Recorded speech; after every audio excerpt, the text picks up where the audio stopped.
On this day, 70 years ago, Soviet leader Joseph Stalin died.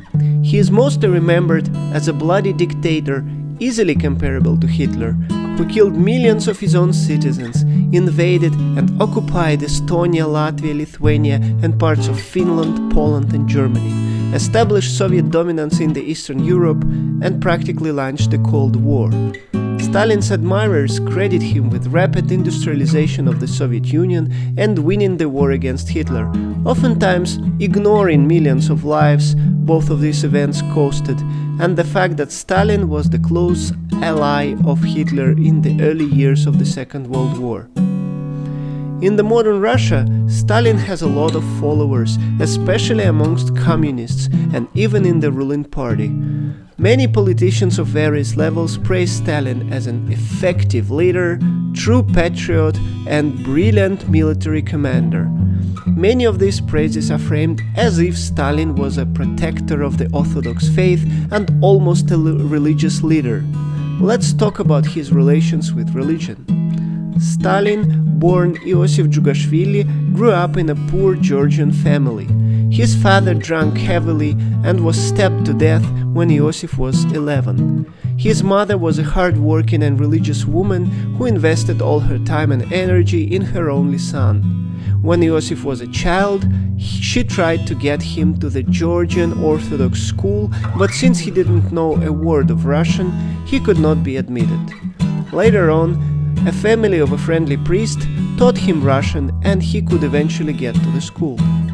After the school, he enrolled to the Orthodox seminary with an intention to become a priest.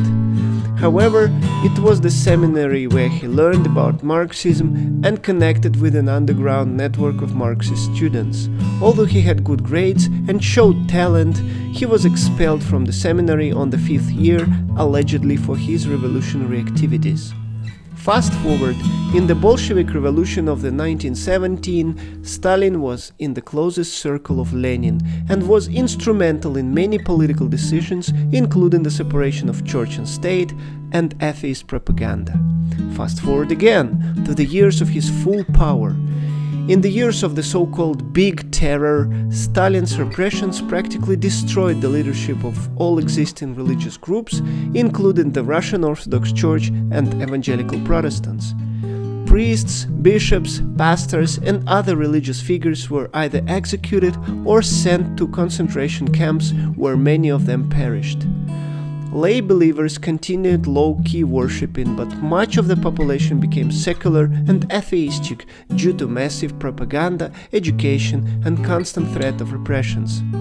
Fast forward again to the second half of the war with Hitler. Stalin's government, seeking for ideological support, launched a partial liberalization of religion. First, in 1943, the Russian Orthodox Church was allowed to elect a new patriarch instead of Tikhon, who died in 1925. In 1944, evangelical Protestants were allowed to register one union that basically legalized their community. Two biggest churches, Baptists and evangelical Christians, were forced to merge into one church. But since they were quite close theologically, most of the community remains united to the present day. In 1946, Seventh-day Adventists were also allowed to register a union. This liberalization, however, had a dark side. First, all these unions, including the Moscow Patriarchate, were put under the government control. No important decision could be made without the approval of the state, especially when it comes to the leadership positions. For these purposes, two new departments were formed, for the affairs of the Russian Orthodox Church and for all others, cults and religious unions. Later, under Khrushchev, they would merge into one. The idea of a state-controlled union was totally against some of the most important Baptist principles, namely the autonomy of the local congregation in theology, leadership, and finance. However, for many believers and church ministers, this liberalization was a chance to practice their faith openly without persecution. Although most believers would still face harassment and discrimination, the churches re-established with the Stalin's approval still enjoy certain privileges up to this day in the Putin's Russia. Please like the video, leave a comment, and subscribe to the channel. I see you all next time.